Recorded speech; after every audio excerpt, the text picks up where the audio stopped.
చెప్పండి. సార్ చూస్తున్నాం 22వ తేదీ నుంచి ఇప్పుడు వరకు కూడా అంతా ఒక ఉద్రిక్తమైన పరిస్థితులు, ఎప్పుడు ఏం జరుగుతున్నదని అర్థం కాని సిచ్యువేషను. మరొక వైపు అణువస్త్రాలన్నీ కూడా భారత్ వైపు ఎక్కుపెట్టి ఉంచామని చెప్పి ముఖ్య అధికారులు ఆ మంత్రులు మాట్లాడుతున్న లేకపోతే ఏంటి బెదిరిస్తున్నారా భారత్ని పాకిస్తాన్? ఈ ఎప్పుడైతే ఈ 22nd టెర్రరిస్టులు మన పహల్గాంలో చేశారో అప్పటి నుంచి వాళ్ళకు కూడా తెలుసును ఇండియా బహుశా రియాక్ట్ అవుతుందని. ముందర అనుకుని ఉంటారు, లాస్ట్ టైం పుల్వామాలో తర్వాత చేసినట్టు ఒక ఎయిర్ స్ట్రైక్ చేస్తారేమో పాకిస్తాన్ ఏరియాలో ఏదైనా సరే క్యాంప్లో అనుకుని ఉంటారు. కానీ ఈ విధంగా దౌత్యపరంగా రియాక్ట్ అవుతుందని ఇండియా రియాక్ట్ అవుతుందని వాళ్ళు ఊహించలేదు. అలాగే నేవీ అరేబియన్ సీలో వెస్టర్న్ ఫ్లీట్ మోహరింపు అయింది, మిసైల్ ఫైరింగ్ టెస్ట్ అయింది. ఈ విధంగా ఇంతవరకు ప్రస్తుతం జరిగిన విషయాలు.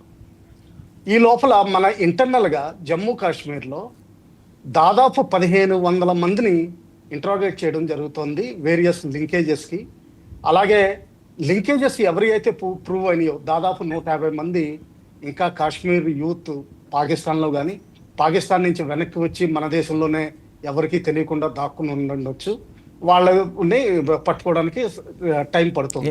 ఎంతమంది సార్ అనుమానాస్పదలు ఎంతమంది అన్నారు? 1500 మందిని అయితే అదుపులోకి తీసుకున్నారు. అందులో 150 మంది పాకిస్తాన్ అదుపులోకి తీసుకోలేదు. కానీ వాళ్ళు అంతకుముందు పాకిస్తాన్ కి ట్రైనింగ్ కోసం వెళ్ళారు, టెర్రరిస్ట్ ట్రైనింగ్ కోసం. ఎక్కడ? కాశ్మీర్ నుంచి.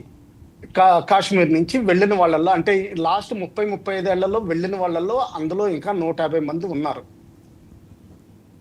ఓకే. అందులో కొంతమంది ఇండియాకు వచ్చేసి ఉండొచ్చు, అది మనకు తెలియదు. ఎక్కడ దాక్కున్నారో, ఎక్కడ ఎవరితో కాంటాక్ట్లో ఉంటున్నారో మనకు తెలియదు. ఓకే. ఇలా వాళ్ళు లోకల్ గైడ్స్ కింద బాగా హెల్ప్ చేస్తారు లోకల్ ప్లానింగ్కి. ఎందుకంటే వాళ్ళకున్న ఫ్రెండ్ సర్కిల్ ఉంటుంది, వాళ్ళకున్న కమ్యూనిటీ సర్కిల్ కొంచెం ఉంటుంది. ఎప్పుడో కాలేజెస్లో చదువుకున్న వాళ్ళు అయి ఉండొచ్చు. దారులు తెలుస్తాయి, బస్సులు రూట్లు తెలుస్తాయి. ఈ ఫారిన్ నుంచి ఇచ్చిన టెర్రరిస్టులకి వాళ్ళకి గైడెన్స్ ఇవ్వడానికి వాళ్ళు ఉపయోగపడతారు మెయిన్లీ.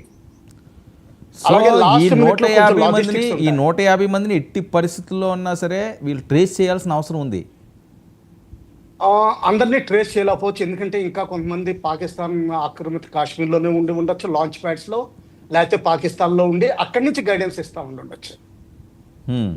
26 లెవెల్లో తాజ్మహల్ హోటల్ మీద అటాక్ చేసినప్పుడు తాజ్మహల్ హోటల్లో ఉండి వెనక్కి వెళ్ళి గైడెన్స్ ఇచ్చిన వాళ్ళు చాలా మంది ఉన్నారు.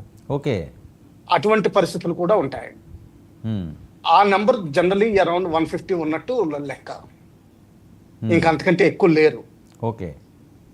ఆ విధంగా మన కాశ్మీర్ దాదాపు యూత్ అంతా ఒక లెవెల్ ఆఫ్ డిస్కషన్కి వచ్చి ఒక ఇండియా పట్ల మన పట్ల పెద్దగా కక్షతోటి లేనట్టే లెక్క పెట్టుకోవాలి.